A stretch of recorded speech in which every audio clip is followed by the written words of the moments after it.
Life আমি কোনোদিন ওরে সন্দেহ করি নাই, ওর আমি কোনোদিন চোখ রাঙায় কথা বলি না। আর এলাকার মানুষ বলতো ওরা দুইজনে কত মিল, ওগুলোর মধ্যে কোনোদিন 15 বছরে আমাকে 2 দিনের মধ্যে দুইজনের মধ্যে কোনোদিনও ঝগড়া হয় নাই, কোনোদিনও না। পাশের আমাদের রুম এলাম, এক ঘরের ভিতরে রুম হইল 3টে। জি। পাশের রুমে আমরা থাকতাম, আমি, আমার 2 মেয়ে ও ওয়াইফ। হ্যাঁ।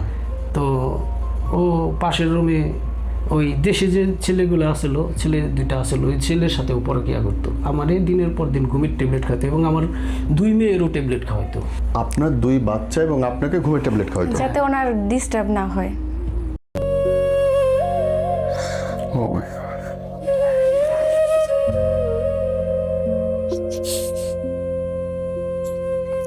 তো উনি আমাকে তালাক দিয়ে দেয়, আমি রাগ করে আমার বাসায় চলে যাই। মানে আমি রাগ করে চলে যাই, তারপরও আমি যে ওনাকে ছাইড়া দিব এটা আমি কখনো ভাবি। আমার বাড়ি থেকে যাওয়ার পরে আমি 4-5টা ইয়ারফোন পাইছি এবং ব্লুটুথ পাইছি 4-5টা। ও দিনের পর দিন এই ঘন্টার পর ঘন্টা, ঠিক আছে, একটা মোবাইল চার্জ শেষ হয়েছে আরেকটা মোবাইল লাগাইছে। ও দিনে আমার ঘরের কিছু গেট লাগাইয়ে তালা দিয়ে তারপরে ও দিনে আমি সকাল 9টায় দোকানে যাইতাম আর রাত 10টায় দোকান থেকে আসতাম। ও আমি যাওয়ার পরে থেকে ফোনে কথা বলতো এবং ওর মায়ের ফোনে কথা বলতো, ওর ফোনে কথা বলতো। ওর ফোনের চার্জ শেষ হলে ওর মার ফোন নিত এবং ওর খালাতো বোন আমার বাসায় ছিল, ওর খালাতো বোনের ফোনও নিত। এই দীর্ঘ 3 দিন ওরে কোরআন শরীফ ছোঁয়াই আমি কথা বলছি। কোরআন শরীফও হাত দিয়ে ধরে বলছি যে আমি ওর সাথে আর কথা বলব না, কিন্তু কোরআন শরীফ হাত দিয়ে ধরার 10 মিনিট পরেই যায় আবার ওই ছেলের সাথে কথা বলছি। আমার 2 মেয়ের মাথা ছোঁয়াইও 2 দিন বলাইছি যে ওর সাথে আর সম্পর্ক রেখো না, তুমি যা করছাও আমি তোমার সব কিছু মাফ করে দিব, কিন্তু আমার মেয়ে 2টার মুখের ধরে তাকাইয়া তুমি আমার সংসারটা করো। কিন্তু ও মানে না। আপনি শিওর হলেন কেমনে যে ইনার হাজবেন্ডের সঙ্গে ভেগে গেছে? হ্যাঁ, আমি শিওর হয়েছি ওই যে ফোনে করছে। আমি ওর সাথে একদিন কথাও বলছি, ওর কাছে একদিন আমি ক্ষমাও চাইছি, মাপও চাইছি, ওর পায়ে ধরছি। কার? যে ছেলেটা আমার ওয়াইফরে নিয়ে গেছে, তার কাছে ক্ষমা চাইছেন? হ্যাঁ, আমি তার কাছে ক্ষমা চাইছি যে আমাদের 2টা বাচ্চা আছে, আপনারা যা করছেন আমারে আপনি মাফ করে দেন, মাফ করে দিয়ে আমার সংসার আপনি ভাঙেন না, আমার সংসার আমারে করতে দেন, আপনার সংসার নিয়ে আপনি সুখী থাকেন, আমার সংসার নিয়ে আমার সুখী থাকতে দেন। আপনি আপনার হাজবেন্ডের পরকীয়া প্রথম ধরলেন কবে? প্রথম লাস্ট 1 বছর উনি আমার সাথে ঠিক করে কথা বলতো না। আমি ফোন দিলে বা মেসেজ দিলে মানে খুব একটি করতো না। উনি বলতো যে ওনার ফোনে সমস্যা, ফোনে চার্জ থাকে না, সেজন্য মানে কথা বলতে পারে না, করতে পারে না। তো এই 1 বছর আবার উনি কোনো কাজই করে নাই, একদম বসা। কিন্তু সবাই এটা জানতো যে উনি আমাকে খুব ভালোবাসে, মানে খুবই ভালোবাসে। তো অন্য কিছুর অভাব থাকলেও ওনার এইটা ভাবে আমি সব মানে মেনে নিচ্ছি যে ভালো তো বাসি। তো আপনার ওয়াইফের পরকে আপনি ধরলেন কেমনে? এই গত রোজার মাসের পরে 2-3 দিন পরে আমি জানতে পারি প্রবাসী একজনের সাথে কথা বলে। প্রবাসী একজনের সাথে কথা বলে? তখন কি আপনি দেশে? আমি দেশে। আচ্ছা, ছুটিতে আসছেন আপনি তখন? আমি তখন ছুটিতে আসছি। জি। এই সিদ্ধান্তে আপনারা কিভাবে আসলেন যে আপনারা দুজন, আপনাদের বউ এবং হাজবেন্ড যেহেতু চলে গেছে, একসাথে বিয়ে করে গেছে, আমরা বিয়ে করবো দুজন একসাথে, এই সিদ্ধান্ত কেমন করে আসলেন? সিদ্ধান্ত নিয়েছি এই কারণেই যে ও আমার ওয়াইফ নিয়ে গেছে, আমি ওর ওয়াইফেরই বিয়ে করব যেভাবে মানে আমরা ও সিদ্ধান্ত নিয়েছে, আমিও সিদ্ধান্ত নিয়েছি। আপনিও সিদ্ধান্ত নিয়েছেন এই সিদ্ধান্ত যে তাহলে অবশ্য 2টা বাচ্চা কাছাকাছি থাকবে, যে আমার বাচ্চা 2টা আমার কাছে রাখুন, ওর ছেলে ওর কাছে রাখবো। আর আমার বাচ্চার যে ওরা অমানবিক আচরণ করছে সেটার জন্য তো ওরা মনে হয় না আল্লাহ থেকে ওরা আল্লাহ ভালো রাখবো। এই জন্য আমরা 2জন একসাথে থাকতে চাই, আমরা দেখতে চাই যে আমরাই খারাপ না ওরাই খারাপ। মাথা চক্কর দেওয়া গল্প, আমি চাই এটা শোনেন এবং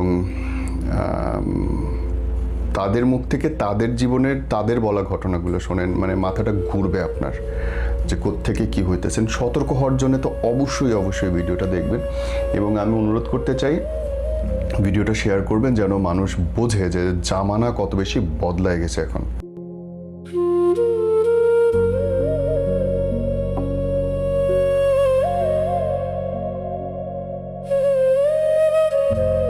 আমার জামাই ওনার বউকে নিয়ে একটা বাচ্চা রেখে আর 2টা বাচ্চার মাকে নিয়ে ভেঙে গেছে 15 বছরের সংসার রেখে।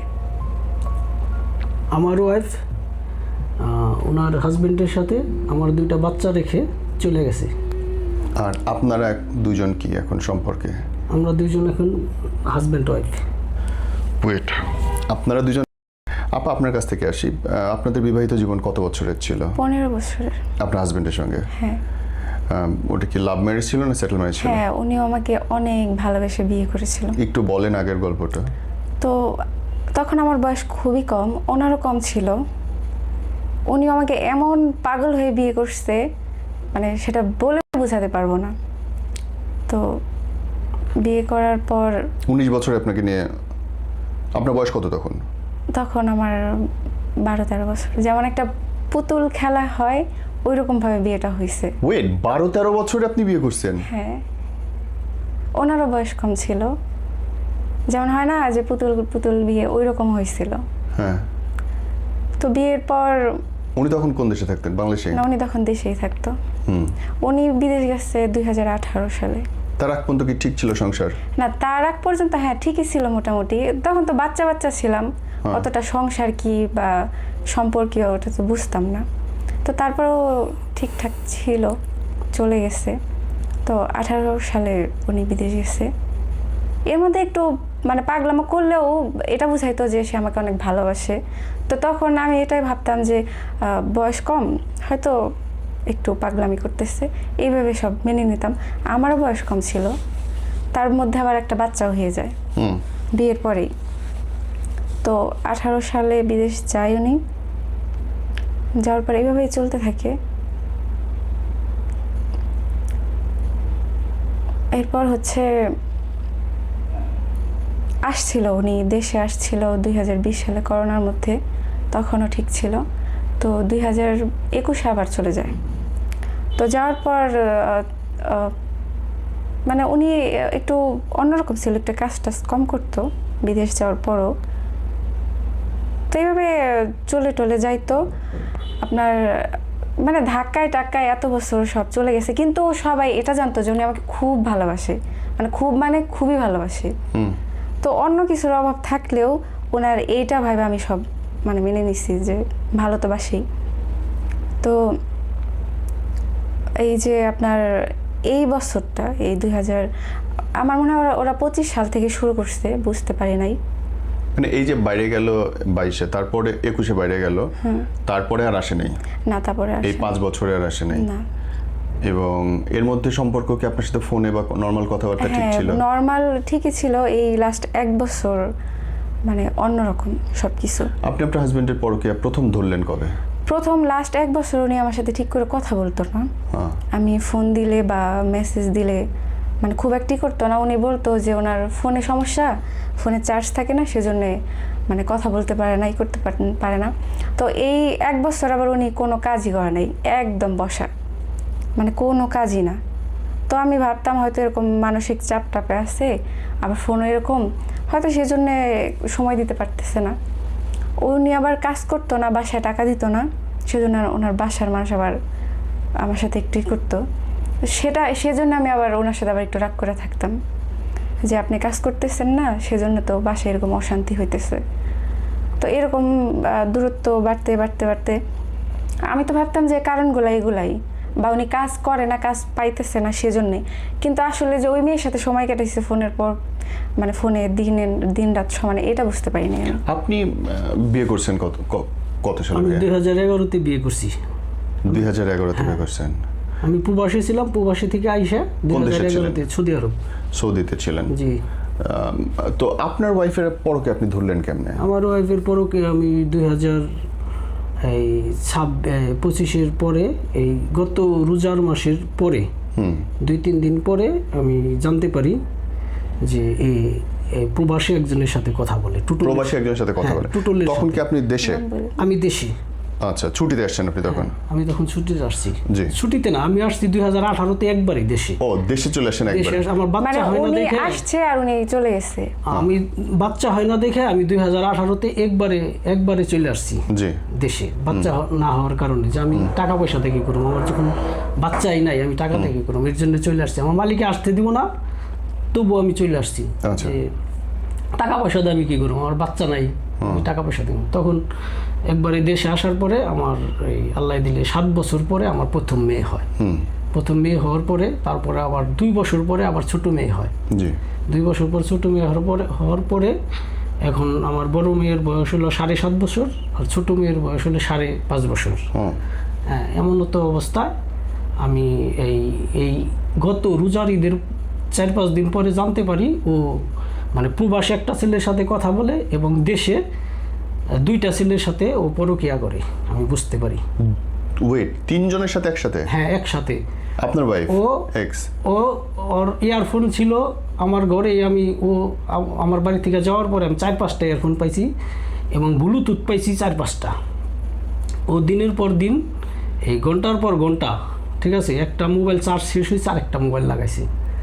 ও দিনে আমার ঘরের কিছু গেট লাগাইয়ে তালা দিয়ে তারপরে ও দিনে আমি সকাল 9টায় দোকানে যাইতাম আর রাত 10টায় দোকান থেকে আসতাম। ও আমি যাওয়ার পরে থেকে ফোনে কথা বলতো এবং ওর মায়ের ফোনে কথা বলতো, ওর ফোনে কথা বলতো। ওর ফোনের চার্জ শেষ হলে ওর মার ফোন নিত এবং ওর খালাতো বোন আমার বাসায় ছিল, ওর খালাতো বোনের ফোনও নিত। আপনার বাসায় আপনার শাশুড়ি থাকতেন? হ্যাঁ। আবার আপনার শালিও থাকতো একটা? হ্যাঁ, একটা শালিও থাকতো। আচ্ছা। তখন ওদের 3 মোবাইলেও কথা বলতো। রে বাপরে। এই একজনের সাথে এই জিনিসগুলো আপনি বুঝলেন কেমনে? আমি বুঝতে পারছি পরে। আচ্ছা। পরে বুঝতে পারছি যেভাবেই হোক। পরে শেষে আমারে ওরা এই দীর্ঘদিন এই পাশের আমাদের রুম এলাম, এক ঘরের ভিতরে রুম হইল 3টে। জি। পাশের রুমে আমরা থাকতাম, আমি, আমার 2 মেয়ে ও ওয়াইফ। হ্যাঁ। তো ও পাশের রুমে ওই দেশে যে ছেলেগুলো আসলো, ছেলে 2টা আসলো, ওই ছেলের সাথে ও পরকীয়া করতো। আমারে দিনের পর দিন ঘুমের ট্যাবলেট খাইতো এবং আমার 2 মেয়েরও ট্যাবলেট খাওয়াইতো, পানির সাথে মিলায়, দুধের সাথে মিলায়। আপনার 2 বাচ্চা এবং আপনাকে ঘুমের ট্যাবলেট খাওয়াইতো যাতে ওনার ডিস্টার্ব না হয়। পাশের রুমে পরকীয়া করতো। আপনি রাত্রে টের পাইতেন না কিছু? আমি তো ঘুমের ট্যাবলেট খাওয়াইছি, আমারে ঘুমের ওষুধ খাওয়াইতো। আপনাকে কিভাবে খাওয়াইতো? পানির সাথে দুধের সাথে মিলাই খাওয়াইতো আমার বেশিরভাগ। কিন্তু ওই মহিলাকে দেখলে মানে কেউ বুঝতে পারবে না যে উনি একদম মনে হয় যে ভাজা মাছটা উল্টা খেতে জানে না, এরকম দেখা যায়। টের পাইলেন কেমন যে আমাকে ঘুমের ওষুধ খাওয়াচ্ছে? আমি ঘুম থেকে উঠি 8টা-9টার দিকে। আমি সেদিনকে দীর্ঘদিন ঘুম থেকে উঠি 11টা, 12টা, 1টায় এরকম। দুপুর হয়ে যাইতেছে। হ্যাঁ, আমার মাথা ঝিমঝিম করে। হ্যাঁ। এইভাবে আমি বুঝতে পারছি। পরে আমার একজনে বলছে যে এইভাবে ঘুমের ট্যাবলেট খাওয়ায়। মানে পাশে আমি দেখতাম যে আমার আমি প্রেশারের রুগী ছিলাম, কিন্তু আমার ঘুমের ট্যাবলেট লেখা ছিল ডাক্তারের থেকে। পরে আমি দেখি যে আমার যে ওষুধ, আমার ওষুধ মানে 3-4 দিনে 1 পাতা শেষ। তারপর আবার এই আমার বাড়ির পাশে বাজার ছিল, বাজারে থেকেও ওই ডাক্তারের কাছে খবর নেই যে এরা ঘুমের ট্যাবলেট নিত, ঘুমের ওষুধ নিত। বিভিন্ন জায়গাতে ঘুমের ওষুধ আই না দুধের সাথে মিলাই আমার খাওয়াইতো, দুধের সাথে এই পানির সাথে। আমি তো প্রচুর পানি খেতাম রাতে। হ্যাঁ। আপনি প্রথম টের পাইলেন কেমনে যে আপনার ঘুমের ওষুধ খাওয়াইতেছে, বা সন্দেহটা প্রমাণ কখন মনে হলো যে একবার তো হয়েছে ঘটনাটা সত্যি? আমারই বলছে অনেকেই, মানে যে ডাক্তারের দোকান থেকে আনা হইতো তার কাছে জিজ্ঞেস করছি, ও বলছে আমার ঘুমের ট্যাবলেট। মানে এই ঘটনাগুলো বের হওয়ার পরে সবাই যা যা জানতো, তার আগে তো কেউ কিছু বলতো না। তারপরে সবাই বলতে যে এটা করছে, ওটা করছে, ওটা করছে। কিন্তু আপনি নিশ্চিত হইলেন কেমনে যে আপনাকে ঘুমের ওষুধ খাওয়াচ্ছে, বাচ্চারা ঘুমের ওষুধ খাওয়াচ্ছে? একদিন রাত 2টা বাজে, হ্যাঁ, আমার কিছু গেট খুলে আমি বুঝতে পারছি একটা লোক আসছে ভিতরে পাশের রুমে। তখন অলরেডি আপনার খাওয়াইছে? তখন তার আগে 11টার দিকে আমি পানি খাই প্রচুর রাত্রে। হ্যাঁ, রাত্রে প্রচুর পানি খাই। তখন ওই দিন আমি 1 গ্লাস পানি খাইছিলাম। কয় গ্লাস পানি খাইতেন আপনি? আমি 5-7 গ্লাস পানি খাই রাত্রে। তখন আমি 1 গ্লাস পানি খাইছিলাম। 1 গ্লাস পানি খাওয়ার পরে আমার ঘুমের এফেক্ট করে নাই খুব একটা। খাটের ভিতরে আমার 2 বাচ্চা, আমার ওয়াইফ, আমি ওই পাশে, আমার বাচ্চা 2জন মাঝখানে আর আমার ওয়াইফ এই সাইডে। তো ও মানে 4-5 বার এইভাবে উঠছে, মানে দরজা খুলে ও ওই রুমে যাইব, আর ওই রুম থেকেও ফিসফাস ইশারা করতেছে, ও যাইতে পারতেছে না। আর আপনি এটা বুঝতেছেন কিন্তু নড়তে পারতেছেন না? হ্যাঁ, আমি বুঝতেছি যে ও ওই রুমে থেকে ডাকে বা ও 4-5 বার উঠছে। আমি মানে ওই দিনকে আমার ঘুমিয়ে খুব একটা এফেক্ট করে নাই। এই জন্য আমি বুঝতে পারলাম ও রাত 2টা বাজে ঢুকছে ওই রুমে, 5:30 বাজে 2টা আজান হয়েছে তাও যায় না। তার বাদে 5:30 বাজে 3টা আজান হওয়ার পরে ও বেরিয়ে গেছে রাগ করে। ওই ছেলেটা চলে গেছে, ও যখন যায় নাই ওই রুমে। তারপরে আমি বুঝতে পারলাম যে আমার ওয়াইফ পরকীয়া করে, এবং পরে বুঝতে পারলাম যে আরও 2টা ছেলে আছে পরকীয়া করে। তাইলে আপনি যখন জানতেছেন আপনার পাশের রুমে পরকীয়া করা ছেলেটা আসছে, আপনি জান নাই কেন তখন সেখানে? আমি যাইনি, কারণ হচ্ছে কি আমি ওদের হাতে নাতে ধরুম, ওই রুমে ঢুকলে আমি ওদের ধরুম। কিন্তু সেই দিনে সে আর ওখান থেকে যায় নাই। না, তার মানে সে আর যাইতে পারে নাই। কে আমার ওয়াইফ আর ওই রুমে যাইতে পারে নাই, বুঝা হালাইছে যে আমি চেতন। ও মানে উনিও টের পাইছে যে আপনি চেতন, হ্যাঁ। এবং উনি ফোনও ইউজ করতে পারতেছেন না তখন। হ্যাঁ, বুঝতে পারছি। তো আপা, আপনি কখন শিওর হইলেন যে আপনার হাজবেন্ড উনার বউ নিয়ে চলে গেছে? এই ঘটনাটা তো আমি জানার আগে ওনারা জানছে যে আমার হাজবেন্ডের সাথে ওনারা ওয়াইফ। এই কাণ্ড কি ভাইয়া? আপনি কিভাবে টের পেলেন যে এই বোনের ইয়ে নিয়ে হাজবেন্ডই আপনার ওয়াইফের সঙ্গে পরকীয়া করছে? আমি আগে জানছি ওই আমার ওয়াইফের সাথে কথা বলে। কিভাবে জানছেন? ফোনে। মানে আপনি জানলেন কেমনে যে ওই লোকে? আমার ওয়াইফই বলছে যে ওর সাথে সম্পর্ক ছিল, এবং এটা নিয়ে পারিবারিকভাবে আমার শ্বশুর শাশুড়ি আইসা মানে এটা মূলত জানতে পারছো, ওনার ছোট মেয়ে বলে দিছিল যে মা কার সাথে জানি সারাদিন কথা বলে। যে কার সাথে জানি এই মা সারাদিন কথা বলে। তখন আমার শ্বশুর শাশুড়ি আইসা আমার ওয়াইফকে শাসন করে। ও মানে পারিবারিক সালিশ একবার হয়ে গেছে? একবার না, 2বার হয়েছে সালিশি নে, মানে পারিবারিক আর কি। হ্যাঁ, তখন আমি জানতে পারি ওই বলছে যে আমার ওর সাথে সম্পর্কই বলছে। সৌদি আরব। তারপরে ফোন নাম্বার নিছেন আপনি? আমি দীর্ঘ 3 দিন ওরে কোরআন শরীফ ছোঁয়ায় আমি কথা বলছি। কোরআন শরীফও হাত দিয়ে ধরে বলছি যে আমি ওর সাথে আর কথা বললাম না, কিন্তু কোরআন শরীফ হাত দিয়ে ধরার 10 মিনিট পরেই যায় আবার ওই ছেলের সাথে কথা বলছি। আমি এইভাবে 3 দিন ওরে কোরআন শরীফ ছোঁয়ায় কথা বলেছি যে ওর সাথে আর কথা বলো না। হ্যাঁ, ও বলছে আর জীবনেও কথা বললাম না, কিন্তু 3 দিন কোরআন শরীফ ছোঁয়ানোর পরও যে তার সাথে আবার কথা বলছে, রিলেশন রাখছে। এবং আমার 2 মেয়ের মাথা ছোঁয়ায়ও 2 দিন বলাইছি যে ওর সাথে আর সম্পর্ক রেখো না, তুমি যা করছাও আমি তোমার সব কিছু মাফ করে দিব, কিন্তু আমার মেয়ে 2টার মুখের ধরে তাকাইয়া তুমি আমার সংসারটা করো। কিন্তু ও মানে নাই। আমার 2 মেয়ের মাথা ছোঁয়াইছি 2 বার, আমার কোরআন শরীফ ছোঁয়াইছি 3 বার, কিন্তু ওরা এই কোরআন শরীফ এবং আল্লাহরে ওরা 2 জনের একজনও বিশ্বাস করে না। আপনি শিওর হলেন কেমনে যে ইনার হাজবেন্ডের সঙ্গে ভেগে গেছে? হ্যাঁ, আমি শিওর হয়েছি ওই যে ফোনে করছে। আমি ওর সাথে একদিন কথাও বলছি, ওর কাছে একদিন আমি ক্ষমাও চাইছি, মাপও চাইছি, ওর পায়ে ধরছি। কার? যে ছেলেটা আমার ওয়াইফরে নিয়ে গেছে, তার কাছে ক্ষমা চাইছেন? হ্যাঁ, আমি তার কাছে ক্ষমা চাইছি যে আমাদের 2টা বাচ্চা আছে, আপনারা যা করছেন আপনি মাফ করে দেন, মাফ করে দিয়ে আমার সংসার আপনি ভাঙ্গেন না, আমার সংসার আমারে করতে দেন, আপনার সংসার নিয়ে আপনি সুখী থাকেন, আমার সংসার নিয়ে আমার সুখী থাকতে দেন। কিন্তু তারপরও তারা কিন্তু যেদিন সম্পর্ক চলে গেল বোন, সেই দিনের কাহিনীটা আমাকে একটু ক্লিয়ার করেন। যখন নাকি জানতে পারলাম যে আমি আবার জানতে পারছি আমার বাসার লোকের থেকে যে উনি মানে আমার হাজবেন্ড আমার বাসার কাছে কবিরাজের নাম্বার খুঁজতেছে তাদের কন্ট্রোলে রাখার জন্য। তো কার কাছে খুঁজতেছে? মানে আমার বোনের জামাইয়ের কাছে, আমার ভাবির কাছে না। সে কিন্তু আমাকে কারোর সাথে কথা বলতে দিত না, মানে আমার কণ্ঠস্বরও সে কাউকে শুনতে দিত না, এইভাবে রাখতো আমাকে। অথচ সে অন্যদিকে অন্য মেয়েদের সাথে এগুলো করে বেড়াইতো। তো এটা জানার পর তার মধ্যে সে আবার কোনো কাজ করতো না। তার এখন ইকামার মেয়াদ শেষ, ওই 19 তারিখেই শেষ। তো ইকামা বানাইতে 3 লাখ টাকা লাগবে। এখন তো সে কাজ করে না, টাকাও নাই। তো আমি তো পাগল হয়ে গেছি, সে এখন দেশ আসলে কি করবে, দেশের অবস্থা তো ওরকম ভালো না। তো সে বলতেছে তাহলে তুমি করো, আমাকে ওখান থেকে টাকা দাও। এত টাকা আমি কোথা থেকে দিব? বলে যে লোন উঠায় দাও। তো এদিকে আমি লোনের জন্য পাগল হয়ে গেছি। ওনার যে বাবা মা ওরা লোন দিবে না, বলে না এই ছেলেকে কোনো টাকা দেওয়া যাবে না, এই টাকা ফেরত দিবে না। আমি মানে লোনটা চালাবো কিভাবে? মানে দিবে না তো দিবে না। আমি এর হাতে পায়ে ধরতেছি, ওর হাতে পায়ে ধরতেছি যে আমাকে টাকার ব্যবস্থা করে দেন, ও দেশে চলে আসলে তো আমাদের খুবই খারাপ অবস্থা হবে। তো এরকম করতে করতে আমি বিকেলবেলা মানে 4টার আগে লোনের টাকা উঠাইতে যাব, তার একটু আগে আমার বাসার থেকে ফোন আসছে। কি করাস? আমি বলছি এরকম ওর টাকা লাগবে, আমি টাকা উঠাইতে যাবো। তখন বলে যে এই কাজ কিন্তু তুই ভুলেও করিস না। মানে আমার পক্ষে তার এত টাকা লোন দেওয়া আমার পক্ষে তার সম্ভব হতো না।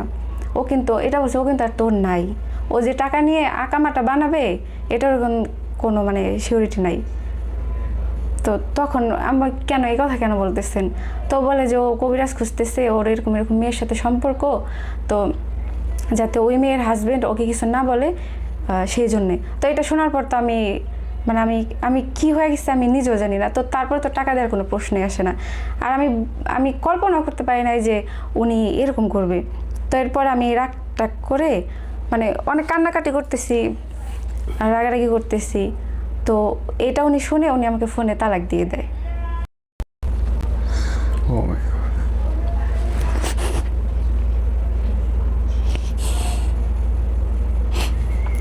তো উনি আমাকে তালাক দিয়ে দেয়। আমি রাগ করে আমার বাসায় চলে যাই। মানে আমি রাগ করে চলে যাই, তারপরও আমি যে ওনাকে ছাইড়া দিব এটা আমি কখনো ভাবি নাই।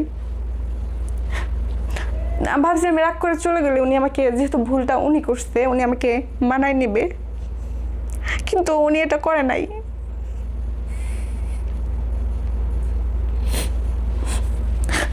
তো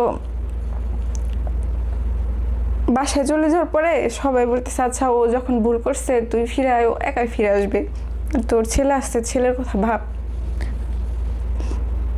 তো আমি ভাবলাম আচ্ছা ঠিক আছে, কথাই তো বলছে। তো আমার বাসার থেকে মানে আমার শ্বশুর শাশুড়ি আমাকে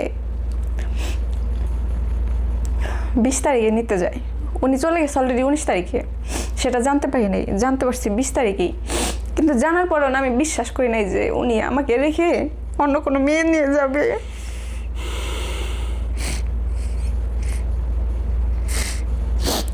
তারপরে আমি ফিরে আসি, মানে এটা শোনার পরও ফিরে আসি। আমি ভাবছি না উনি হয়তো রাগ টাগ করছে, এই কামা বানাই দেওয়া হয় নাই, এর জন্য মানে লুকায় কাজ করতেছে। তো 20 তারিখে আসার পরে এরকম 4 দিন 5 দিন চলে যায়। মানে আমার হাজব্যান্ডও নাই, 19 তারিখ থেকে রুমে থেকে গায়েব হয়ে গেছে, আবার ওই মেয়েটাও নাই। তো ওই মানে 20 তারিখে শোনার পর আসি। আমি ভাবছি যে ও ফিরে আসবে, হয়তো লুকায় টুকায় আছে, ফিরে আসবে।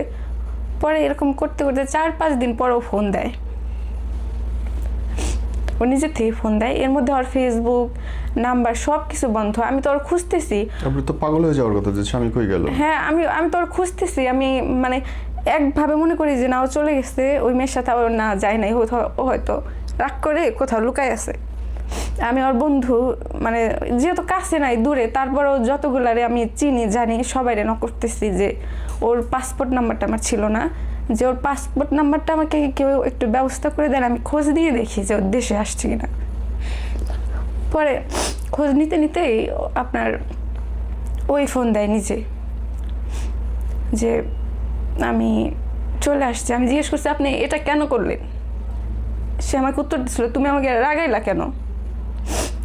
আপনি এটা করছেন তো আমি রাগ করব না, আপনার তো উচিত ছিল আমাকে মানানো। মানে সে উল্টা আমাকে আরো দোষ দিতেছে, তুমি আমাকে রাগাইলা কেন? সেদিনকে মানে ওই যে ওই মেয়ের সাথে যে সম্পর্ক, এটা জানার পর আমি মানে সিনক্রেট কেন করলাম, রাগারাগি কেন করলাম, এটা আমার দোষ হয়েছে। সে নাকি এর জন্যে সব কিছু করছে। তো ওই 19 তারিখ মানে ওই ফোন দেওয়ার পরে তো আমি বলতেছি আচ্ছা আপনি চলে যাওয়ার পরে আমি বলতেছি আপনি যেটা করছেন আমি মেনে নিব, তাও আপনি ফিরে আসেন, ওই মেয়েকে ছেড়ে চলে আসেন। তো অলরেডি 4 দিন আপনার হাজবেন্ড আরেকজনের সঙ্গে ঘুমাইতেছে, বিয়েও করছে। আমি বলছি আমার কোনো সমস্যা নাই, আপনি আসেন, ফিরে আসেন, আমি সব মেনে নিব, ওই মেয়েকে ছেড়ে আপনি চলে আসেন। তো আমি বলছি আপনি যদি না আসেন আমি কিন্তু বিয়ে করে নিব, যদি আপনি না আসেন। কারণ এটা তো আমার পক্ষে মানা কোনোভাবেই সম্ভব না। যে আমি ভাবছি সে হয়তো তার ভুলটা বুঝতে পারছে। তো আসার পর 2 দিন থাকে বাসায়। 2 দিন থাকে, যেদিন আবার চলে যায় ওই দিনটাতে সে আমাকে মানে জড়াই ধরে বলছে আচ্ছা যেটা হবার হয়েছে মানে সব ঠিক হয়ে যাবে, ঠিক করে নেবে। আমি তো ভাবছিলাম যে হয়তো সে সত্যি ফিরে আসছে, আর কখনো যাবে না। তো ওই দিন রাত চলে যায়, আমাকে বললো যে না সব ঠিক হয়ে যাবে। পরে কি করবো এটা নিয়ে ভাবি, যেহেতু বিদেশ থেকে একেবারে চলে আসছি। তো সকালবেলা তখন 7টার মতো বাজে, আমি সকালের খাবার বানাইতে গেছি, উনি দেখলাম উঠে বাহিরে গেল।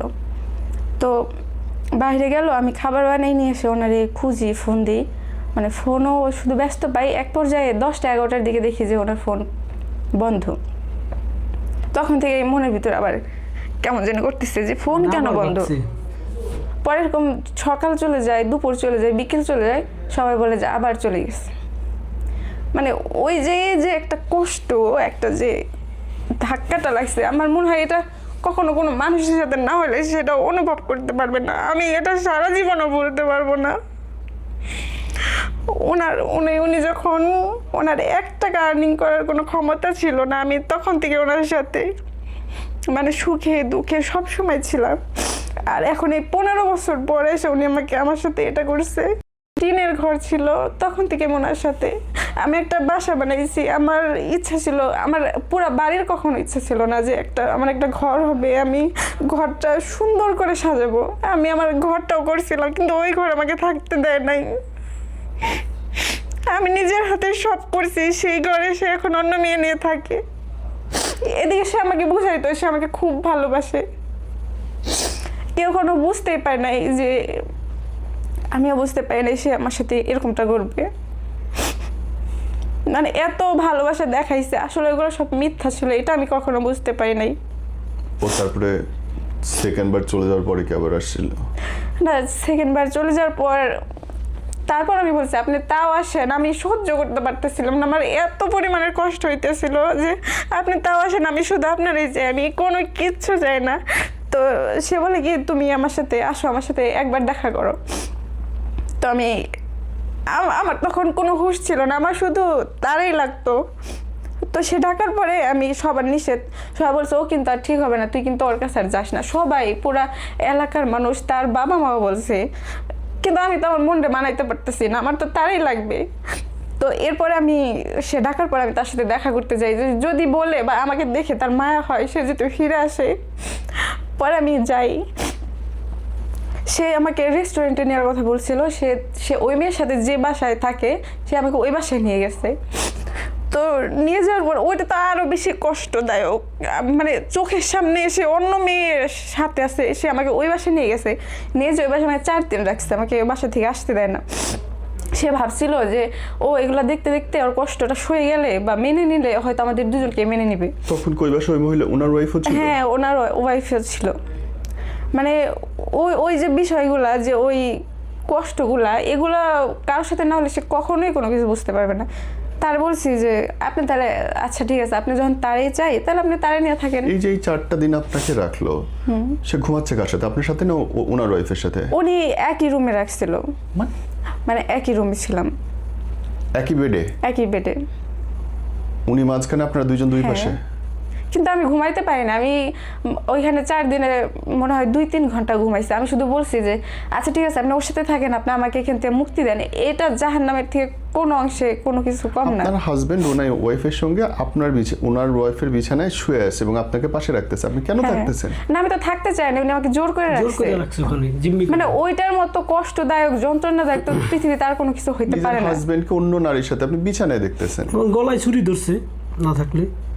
এদিকে সে আবার মানে এরকম করতেছে যে মানে তুমি যদি, আমি আবার বলছিলাম যে আপনি যদি মানে না আসেন আমি কিন্তু বিয়ে করে ফেলবো।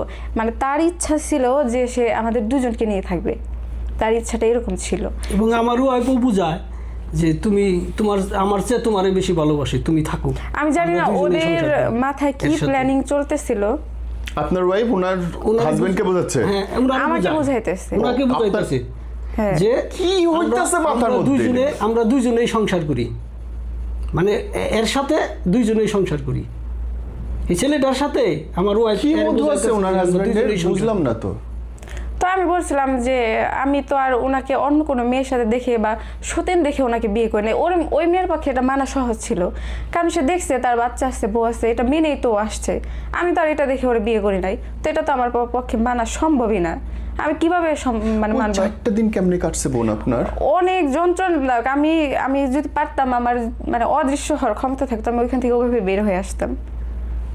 কেমন মানে আমি জানি না এই প্রশ্ন আপনাকে জিজ্ঞেস করা উচিত হবে কিনা। আপনি দেখতেছেন আপনার হাজবেন্ড কারোর সঙ্গে ইন্টিমেট হচ্ছে, কাছে যাচ্ছে, হাউ ইউ টলারেট? সহ্যটা করছেন কি আপনি?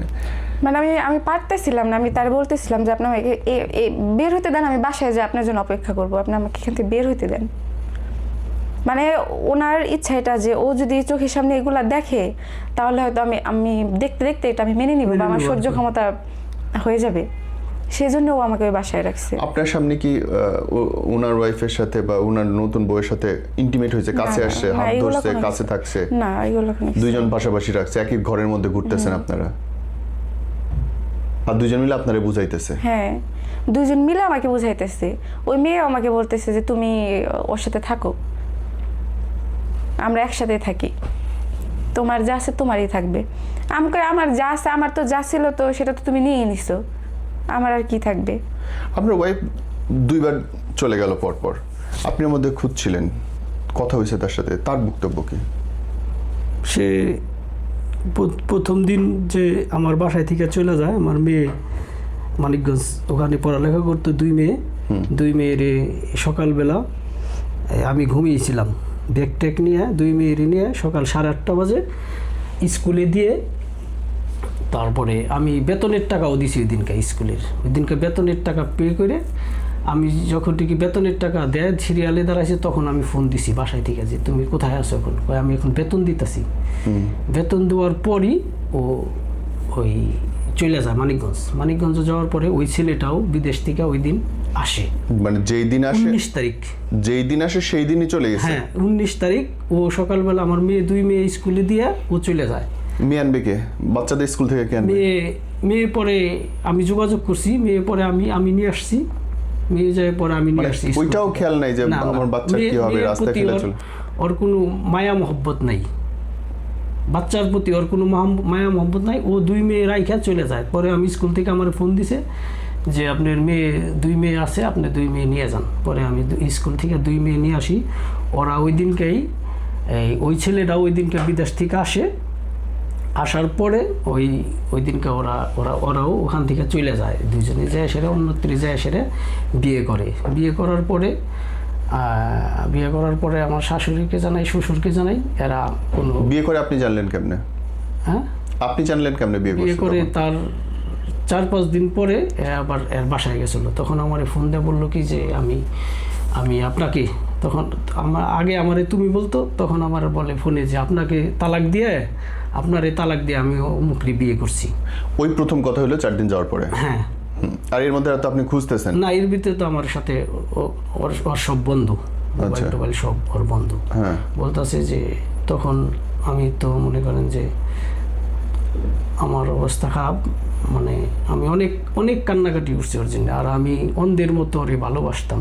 আমি যখন এই 7 বছর পরে যখন আমার বাচ্চা হয়, ঠিক আছে, তখন আমি মনে করতাম যে আমার ওয়াইফ যদি গেত ওই 7 বছর আগে যাইতো, ও বাচ্চা হওয়ার আগে যাইতো। আমি ভাবি নাই কখনো যে আমার ওয়াইফ 7 বছর, এই 15 বছর সংসার করার পরে আমার ওয়াইফ আমি অন্ধের মতো ভালোবাসতাম। আমি ওর কোনোদিন মোবাইল ফোনও কোনোদিন চেক করতাম না, আমি ওরে কোনোদিনও সন্দেহ করতাম না। রাত্রে অনেক সময় বলতাম যে তুমি যদি না থাকো আমি কিন্তু মরে যাবো, ঠিক আছে। অনেক বলছি, অনেক কান্দাকাটি করছি। আমি ও যাওয়ার পরে আমি এমন কোনো দিন নাই যে না কাঁদছি। দুই মেয়ারে নিয়ে ছোটো ছোটো 2টা মেয়ে, এমন কোনো দিন নাই আমি না কাঁদছি। আমার এলাকার মানুষ আমার কইতো যে তাই কি চলে গেছে, তাই কি পুরুষ পোলা আবার বিয়ে করবে, না আমি ওরে অন্ধের মতো ভালোবাসছি। আমি ওরে কোনোদিন সন্দেহ করি নাই, আমি কোনোদিন ওরে সন্দেহ করি নাই। ওর আমি কোনোদিন চোখ রাঙায় কথা বলি না। আর এলাকার মানুষ বলতো ওরা দুইজনে কত মিল, ওর মধ্যে কোনোদিন 15 বছরে আমাকে 2 দিনের মধ্যে দুইজনের মধ্যে কোনোদিনও ঝগড়া হয় নাই, কোনোদিনও না। আর অন্ধের মতো ভালোবাসছি ওরে রেস্টুরেন্টে নিয়ে গেছি। যখন ও বললো যে আপনাকে আমি ডিভোর্স দিছি, আপনি কি করলেন ভাই? আমি তো তখন নাই দুনিয়াতে, আমি কি আছি। তারপরে কি আপনার সাথে দেখা করছে আর কখনো? না, তারপরে আবার ওই ছেলের বাসায় থেকে আবার ওই ছেলের ফোন দিয়ে আবার ওই ছেলের সাথে চলে গেছে। আমার শাশুড়ির সাথে আমি কত কান্নাকাটি করছি, আমার শ্বশুরের সাথে কত কান্নাকাটি করছি। তারপরে কি আপনার শ্বশুর শাশুড়ি আগেই জানতো ব্যাপারটা? আমার শাশুড়ি জানতো বিষয়টা। আমার শাশুড়ি এর সাথে মূল ঘটনার সাথে আমার শাশুড়ি সব জড়িত। 7 লাখ টাকা এবং 9 ভরি স্বর্ণ নিয়ে আমার মেয়ের কানের তা ছিল, গলার চেন ছিল স্বর্ণের, হাতের তা ছিল। আমার মেয়ের এইগুলো নিয়েও বাকছে। লাস্ট কথা কবে হয়েছে আপনার ওয়াইফের সাথে? লাস্ট কথা হয়েছে ওই যে দ্বিতীয়বার আসার পরে যে আমি তোমারে তালাক দিছি। তারপরে আবার একদিন ওরে বিয়ে করার পরে একদিন ফোন দিছিল যে আমার মেয়ে দুইটা আমি নিয়ে যাবো। আমি বলছি তোমার মেয়ে তুমি কেমনে নেবে, আমি তো আর কলঙ্কিত না, তুমি তো কলঙ্কিত, তুমি আমার মেয়ে কেমনে মানুষ করবা? যখন নাকি আমার মেয়ে বড় হইব, মানুষে বলবো যে তোর মায়ের ভাইগে গেছে, একটা ছেলের সাথে চলে গেছে তো রাইখে, তখন তুমি এই মেয়েরে কীভাবে বড় করবা, কীভাবে মানুষ করবা? আর আমি তো আর কলঙ্কিত না, আমি তো আর বাইকে জানি, আমার কাছেও মানুষ হইব, আমি ওদের লেখাপড়া। আপনার ওনার সাথে কথা হইলো কবে থেকে ভাইয়া? কার সাথে? ওর সাথে যোগাযোগ হয়েছে ও বাইকে যাওয়ার পরে, মানে আমরা ওদের খোঁজ খবর নেওয়ার জন্য কোথায় আছে না আছে এর জন্য আমরা যোগাযোগ করছি। জি, মানে এই মে মাসে? হ্যাঁ, মে মাসের কত তারিখে? 18 মে মাসের 22-23 তারিখে। 22 তারিখে গেছে, 22-23 তারিখে আমরা আপনার প্রথম কথা ওনার সাথে? হ্যাঁ, পরে ওরে বিয়ে করছি হলাম তারপরে 1 মাস 18 তারিখে আমরা বিয়ে করছি। ওরা বিয়ে করছে 19 তারিখে, আমরা 18 তারিখে। এবং পারিবারিকভাবে মানে ওনারা গেছে হচ্ছে এপ্রিলে না মেতে? এপ্রিলের 19 তারিখে। এপ্রিল 19 তারিখে আপনার হাজবেন্ড ওনার ওয়াইফ চলে গেছে একসাথে, আর আপনারা বিয়ে করছেন হচ্ছে মের 18 তারিখে। এবং পারিবারিক বিয়ের সিদ্ধান্তটা কিভাবে নিলেন? পারিবারিকভাবে বিয়ে হয়েছে। ওর বাপ মা এই সিদ্ধান্তে আপনারা কিভাবে আসলেন যে আপনারা দুজন, আপনাদের বউ এবং হাজবেন্ড যেহেতু চলে গেছে একসাথে বিয়ে করে গেছে, আমরা বিয়ে করবো দুজন একসাথে, এই সিদ্ধান্ত কেমন করে আসলেন? সিদ্ধান্ত নিয়েছি এই কারণেই যে ও আমার ওয়াইফ নিয়ে গেছে, আমি ওর ওয়াইফেরই বিয়ে করব যেভাবে, মানে আমরা ও সিদ্ধান্ত নিয়েছে, আমিও সিদ্ধান্ত নিয়েছি। আপনিও সিদ্ধান্ত নিয়েছেন এই সিদ্ধান্ত যে তাহলে অবশ্য দুটা বাচ্চা কাছাকাছি থাকবে, যে আমার বাচ্চা দুইটা আমার কাছে রাখুন, ওর ছিল ওর কাছে রাখবো। আর আমার বাচ্চার যে ওরা অমানবিক আচরণ করছে, সেটার জন্য তো ওরা মনে হয় না আল্লাহ থেকে আল্লাহ ভালো রাখবো। এই জন্য আমরা দুজন একসাথে থাকতে চাই, আমরা দেখতে চাই যে আমরাই খারাপ না ওরাই খারাপ। এই জন্য আমরা বিয়ে করছি, যে আমরাই মানে বেটারটা না ওরাই ভালো থাকতে পারে। ওদের ভালো থাকা না থাকা আমরা দেখতে চাই দুজন একসাথে থাকি। এর জন্য এই সিদ্ধান্তটা অনেক কঠিন ছিল না? হ্যাঁ, কঠিন ছিল তো। মানে এটা ওদের বোঝা উচিত ছিল যে ওরা যেটা করছে যেন ওরা দেখতে পারে। অন্য কাউকে বিয়ে করলে হয়তো এটা আস্তে আস্তে মুছে যেত, এটা থাকতো না। কিন্তু এখন যেটা হয়েছে এটা সারা জীবন থেকে যাবে, আর ওরা মনেও রাখতে পারবে যে আসলে কিছু। আপনি দেখেন ভাইয়া, উনি যাওয়ার পর আমি 5-6 বছর ধরে ওনার জন্য অপেক্ষা করতেছি। উনি আসার পর আমার সাথে একবার দেখাও করে নাই, উনি অন্য একটা বিয়ে নিয়ে চলে গেছে। আপনি তো ভালোই বাসে নাই সে কোনোদিন? তাইলে হ্যাঁ, সে তো অভিনয় করছে, আর আমি তো ভাবতাম হ্যাঁ সত্যি আমাকে ভালোবাসে। বিদেশ থেকে আসলে সবচেয়ে আগে বউ বাচ্চার কাছে মানুষ দৌড়ায় যায়। 12-13 বছর থেকে যে আপনি সংসার করতেছেন, একটা মিথ্যা সংসার করে আসছেন। হ্যাঁ, আমি তো ভাবতাম সে আমাকে ভালোবাসে, সে কারোর সামনে এবং আমার ফ্যামিলির সামনেও সে আমাকে কখনো যাইতে দিত না। সে এইভাবে রাখতো, কারোর সাথে কথা বলতে দিত না, বাবার বাসায়ও যাইতে দিত না, কিচ্ছু করতো না। আমি তার সব মেনে নিছিলাম যে গিয়ে কি লাভ, অযথা অশান্তি করে, আমার তো এখানেই থাকতে হবে। সে যা বলতো আমি সবই মেনে নিতাম। এগুলো তো মিথ্যা ছিল, আমি তো ভাবতাম সব সত্যিই ছিল।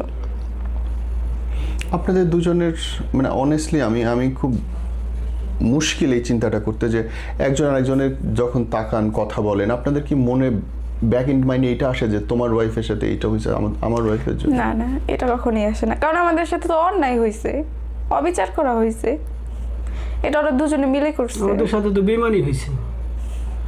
বোন, যদি উনারা দেখে, উনাদের জন্য যদি আপনার কোনো শেষ কথা থাকে বলতে পারেন।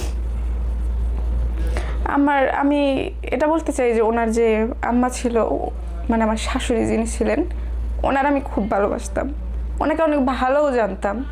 তো এখন শুনি যে মানে উনি এখন আমার বিরুদ্ধে সবার কাছে কথা বলে যাইতেছে যে মানে আমার নাকি ওনার সাথে আগে সম্পর্ক ছিল, আমি খারাপ ছিলাম, আমি এটা ছিলাম। কিন্তু এক সময় উনি আমার সাপোর্ট করতো, উনি বলতো যে ও চলে গেছে, যাক সমস্যা নাই, তোর আমি অন্য জায়গায় বিয়ে দিয়ে দিব। আমার শাশুড়ি নিজেই বলতো এটা। এখন মানে মানুষ যে কিভাবে মুখোশ পরে থাকে, এটা হয়তো আরও অনেক কথা আছে যেটা গুছায় বলতে পারলাম না, কিন্তু ওনাদের না দেখলে আমি কখনোই বুঝতে পারতাম না যে আসলেই মানুষ অভিনয় করে, যা দেখায় আসলে মানুষ তা না। তবে আপনার দুজনের সাথে কথা বলে মনে হয়েছে আপনারা দুইজনই অনেক সোজা সরল, না বললে বোকা বলা উচিত। আপনাদের দুজনেই প্রচন্ড বোকা। বোকা না হলে তো আমাদের সাথে এটা করতে পারতো না, বারবার করতে পারে মানুষ। যেমন যদি বলি কালকে, ওটা অতীত, মানুষ ওই আজকের এই মানে এই সময় যেটা হইতেছে মানুষ ওটা নেই, ওটার উপরে থাকা উচিত। মানুষ অতীত নিয়ে একটু ভাবে না যে কালকে ওটা অতীত, কালকেরটা কালকে, আজকেরটা আজকে। ভাই আপনার কাছে কি মনে হয়, আপনার এই লাইফ থেকে শেখার কি আছে? লাইফে থেকে শিকার, ওর কথার সাথে আমি একমত। তো আরেকটা কথা সর্বশেষ আমি বলতে পারি, সেটা হলাম কি, এই অন্ধের মতো যারা ভালোবাসেন তারা একটু সতর্ক হন। তারা একটু ওয়াইফরে একটু করেন, দেখেন সে কার সাথে কথা বলে, কার সাথে চ্যাটিং করে, কার সাথে কি করে, এটা আপনারা সতর্ক হন। এটা আপনারা খুব ইজিভাবে করেন, দেখেন। আরেকটা কথা হলাম, সেটা হলাম আমরা দুইজন এখন হাজব্যান্ড ওয়াইফ, আমাদের জন্য সবাই দোয়া করবেন এবং আমরা জানি সারা জীবন একসাথে থাকতে পারি, ইনশাআল্লাহ একসাথে পথ চলতে পারি। যে প্রতারণা আপনারা বললেন হয়েছে, সেটার থেকে যেন আপনারা মুক্তি পেতে পারেন এবং আপনাদের বাচ্চা কাচ্চারা যেন সুন্দর ভবিষ্যৎ পায়। আমি এই জন্য শুরুতেই বলছিলাম যে এই ভিডিওটা আপনারা দেখবেন, কারণ এটাতে এত কিছু শেখার আছে, এটা আসলে বলে বোঝানো যায় না।